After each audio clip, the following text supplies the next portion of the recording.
Be the epitome.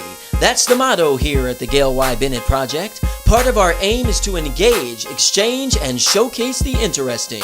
In doing so, we seek ways to demonstrate the work of people in the fields of arts, culture, lifestyle, and social care, as well as opening minds to ideas and information in the areas of science, technology, engineering, and math and medicine.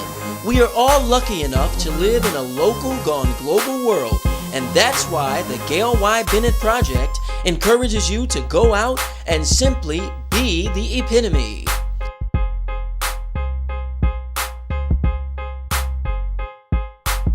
This is for face painting, body painting. This is from a brand called Wolf. Oh. And these are pretty much the industry standard for the Skin Illustrator palette. When film producers, directors, and actors are looking for that special makeup, they come here to Delia's Makeup Shop. Delia de Cock is an award-recognized theatrical and special effects makeup artist. I'm looking around Delia's shop and I see lots of tubes, and I see things that are normal for me to see in a makeup shop. For instance, tubes of lipstick, eyeliner, shadow. But then I see some things that are just a little different. I see blood and other things that are just a little bit unusual. Well, our shop caters to everybody, but I do makeup and special effects. Anything from beauty makeup, runway, to theatrical, which is high contrast makeup, to haunted house type of stuff, to HD cadavers. Can you talk a little bit about medical makeup? Because I'm not sure if that's the right term, but... I do medical tattooing, which I went to school for. I went to the Lang Clinic in Philadelphia. And I do scar camouflaging, permanent makeup, women who have undergone surgeries. I do reconstructive areola tattooing on patients who have had things removed due to medical issues. And that's a completely different animal than regular tattooing because the pigments are different. It's a different technique. The machine's different. But yes, I am licensed and OSHA certified, and I've worked with a well-known plastic surgeon, and he still sends me clients, and I do a lot of that, and it makes me feel good because some women have gone through terrible things, and then at the end they feel like they're not a person, and it empowers them again. So, it's something I feel good about at the end of the day. It's all about feeling good at the end of the day, feeling like you're doing right by people. So, Delia, tell us a little bit about some of your credits in the industry. Well, I worked on a film called Punch Me, which has gotten a great circulation in the independent film festivals. I don't know how many film festivals we've been in, but we've won several awards and honorable mentions and so on and so forth with that. I worked on a film called Inside of Me, which was very interesting, and Unperfect. Worked on that film, which was a really great experience. Gamatar, which is part of a film coming out with Lemmy, Gilbert Gottfried, Ron Jeremy too. It's going to be great. But it's a bunch of short little films, and I was key makeup on that. And that Midnight Show is going to be coming out, I assume, this spring, or it's finishing up this spring. And I also finished a feature film called Animosity that I'm very, very excited about. Did a lot of effects on that film. I recently won a really big trophy for makeup competition that was at the National Haunters Convention that I did with a friend of mine who's a body painter, and we became friends from him being a customer at the shop, actually. And we just clicked, and we were at this convention. We said, hey, you know what, let's enter the makeup competition. So we won that. I've won awards from working on projects with Robert X. Golphin, and I know there's a couple more too. I've seen your work, so I know that you know your stuff. So my question is, when did you get started, and how did you develop an interest in makeup? My interest in makeup has been ever since I was little. Always loved makeup. As far as how I got started, doing makeup? I'm really not sure. I went to school for it, and I also went to cosmetology school, which was mostly just hair.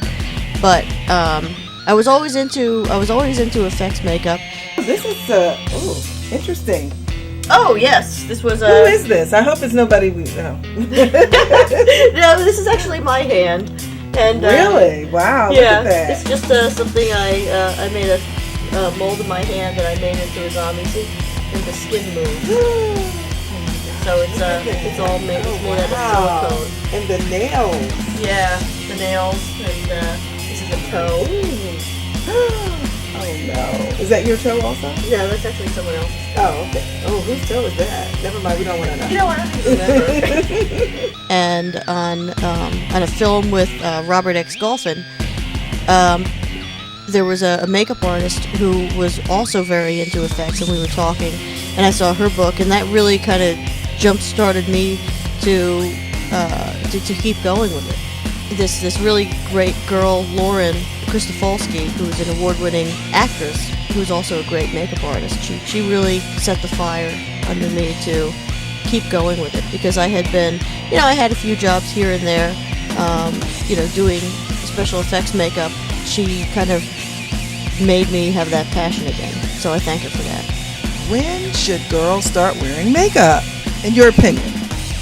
Or when is too soon, in your opinion? My 5-year-old daughter wears blush, but, I really can't answer that question. Now, when did you start wearing makeup? I started wearing makeup. I remember I started wearing concealer when I was like 11 years old. I'm sure you can figure that out. Yes. So, I think, I don't think there's anything wrong with a little girl playing with some makeup. As long as they don't get weird about it, and as long as they don't feel like they can't go without it. Now, until they get to the age where puberty starts to set in, and they feel, I think that definitely makeup makes you feel, for some women, not all of them, but makeup will make you feel better because you feel like you're someone else. You can feel like you're a different person. It boosts self-confidence, and when you're going through certain stages in your life, concealer can bring you from having a really bad day to being just great. So, a little bit of concealer and lip gloss is, I would have no problem with a young teen, or tween, whatever they call it, my daughter using that. Men that are actors and work in the industry wear makeup, but what about men that are the average guy outside, wants to look good, he's going out for an event, he wants to get a little touch-up? What would you recommend for him? I get a lot of male clientele, and they're not all going to drag shows, and that's what a lot of people assume, that any male that's coming in to get makeup, but that's not the way it is nowadays. A lot of guys on Wall Street, they have bronzer in their pocket. As far as it goes with men, I would say, to keep up your image, just make sure that you're using good skincare. Make sure that you wash your face all the time, that you're exfoliating, because us women, we can see when you have blackheads. That's gross. So make sure you don't have that. And if you have a little spot, come on in. You're not the only guy who's come in for makeup. I would say probably a quarter of my clientele are men, just regular guys. I'm looking around your shop and I see eyelashes in almost every color and glitter. Is that for eyes or every part of the body? This is special glitter because it's non-metallic. Now, the difference between non-metallic glitter and regular glitter is that non-metallic won't cut up your stomach if you ingest it. Oh, okay. Because if you use regular glitter on the lips or on the eyes, it can actually scratch your cornea. And on top of that, if you ingest any sort of metal, clearly you're going to have a problem. Exactly. What are some of the fun makeup trends that are happening now? Well, right now, a makeup trend that I happen to really like is I like the muted lip that they're doing, which is Now, I don't have the muted lip right now, but it's pretty much like a stain. It looks like a wash, and then instead of a hard edge on the outside, it's actually muted on the outside, so you see more of the inside of the lip, which gives you more focus that you can put on the eyes, because you always want to have a focus on one area of the face. Of course you want the face to look perfect. You want the skin to look perfect, but that's just the canvas that you're doing it on. I do love the new colors. I find it fascinating, whenever I watch Fashion Week or I watch the new trends to see what's coming out. But I see that, in my mind, there's such a big call for effects makeup and zombie makeup that even beauty makeup is kind of going around that right now, with the bruisey tones and with the kind of deathly looking muted lip, which is kind of like someone who's drowned and been dead or whatever. And it looks cool, it looks beautiful actually, but it seems like they're taking makeup to a different level, which is interesting. We're happy to be here with Delia de Cock. Thank you for having me. The largest stock in are Ben Nye. We're a full line dealer of Ben Nye products, which is for professional makeup artists and theater. And the shelf life is extremely long for that, because it's meant for people who go on stage, who are traveling across the country. I don't want anything that's in my shop sitting on the shelves for more than 2 weeks. I will make sure that product is sold. It may have a 9-year or 9-month shelf life. I constantly want to turn around my products. I don't ever want to sell anything that's not brand new from the manufacturer.